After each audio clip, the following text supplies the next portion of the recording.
Het Beekdal van het Merkske bestaat vooral uit kleinschalig landschap. Oude houtsingels, graslandjes en heel veel poelen voor amfibieën, zoals boomkikkers, die 's avonds roepend op zoek gaan naar een partner.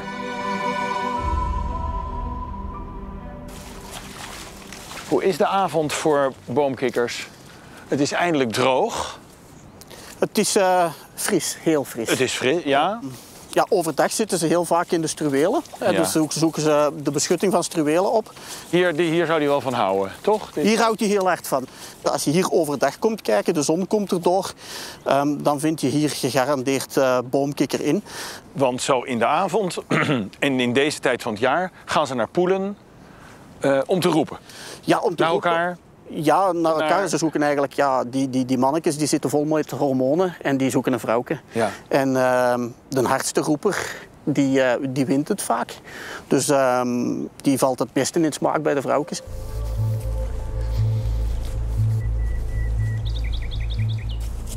En we gaan nu een aantal poelen langs? Of, Ja, ze beginnen goed te roepen als het heel sterk begint te schemeren. En als je eigenlijk naar de bomen kijkt en je ziet enkel nog de schaduw, dus geen kleur niet meer, Nee. dan moeten ze eigenlijk beginnen. Ja. Dit is dan weer een kletsnat stuk land, hè? Ja, absoluut. We hebben bijna een volledige amfibiefauna. Alle soorten die je kan verwachten hebben we bijna. Het belangrijkste is die overgangen en ook die connectiviteit tussen uw verschillende voortplantingswateren. We hebben in het Merkske ook 200 poelen liggen, wat maakt dat we sterk gebufferd zijn tegen dingen die fout lopen.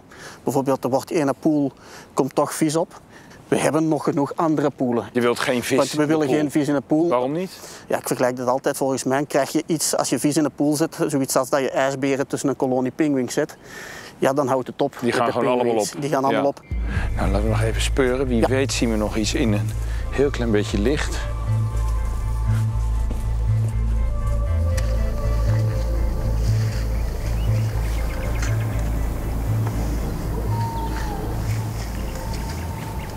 Een bosuil.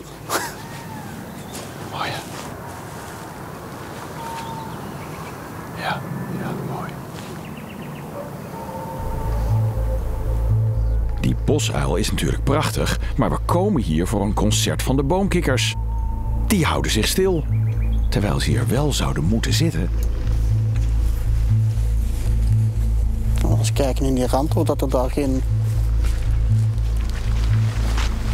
actief zit.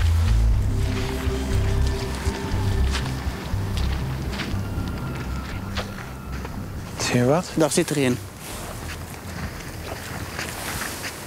Daar in die kleedbundel. Zie je? Oh ja. Is wel niet aan het roepen. En wat denk je, is deze op weg naar de poel? Ja, die moeten ook eten natuurlijk. Hè. Dus ik vermoed dat ze rondscharrelen om voedsel te zoeken. Maar het feit dat hij rond die poel zit. Dit is een mannetje, maar je ziet het verschil tussen mannetjes en vrouwtjes bij boomkikker heel slecht. Als ze op land zijn, bijna helemaal niet. Maar die hebben een kwaakblaas langs de keel, kwaakblaas. Maar vrouwtjes hebben geen kwaakblaas. De vrouwtjes die hebben ook wel, ja, die roepen niet mee. Dus die hebben niet in ieder geval die grote kwaakblaas. En die moeten ze kunnen volblazen met lucht.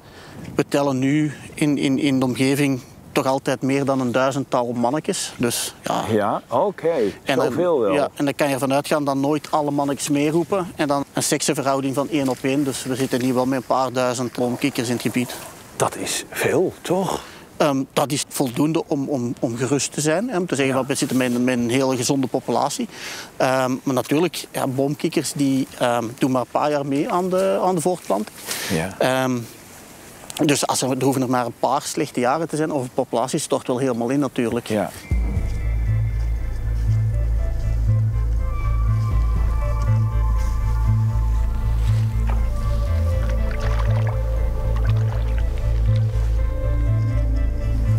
Maar normaal op een goede avond roepen ze overal. Dus zo zit je midden in dat geluid. Je maakt echt zo'n kikkend geluid. Het kan ook zomaar dat ze het een avond overslaan. Ja, en vooral, ze hebben verleden week heel hard geroepen. Ja. Het zou ook gewoon kunnen dat de piek over is. Dus dat dat we de top al gehad hebben. Ja, oké. En ook als je ziet hoe traag dat die boomkikkers die we zien zich bewegen, Ja. ze hebben het echt wel koud. Ja. Dus, hier zit er weer in. Nou. Oh, die is mooi. Het lijkt zo'n ontzettend exotisch dier. Maar eigenlijk, de groep van de boomkikkers is de grootste groep van amfibieën, van kikkers en padden. Alleen is het eigenlijk hoofdzakelijk tropische soorten. Ja. Dus dit is eigenlijk een heel noordelijk Familielid. familielid van eigenlijk. Kijk, Jeroen gaat Maar een beetje ze hebben het beetje koud bewegen.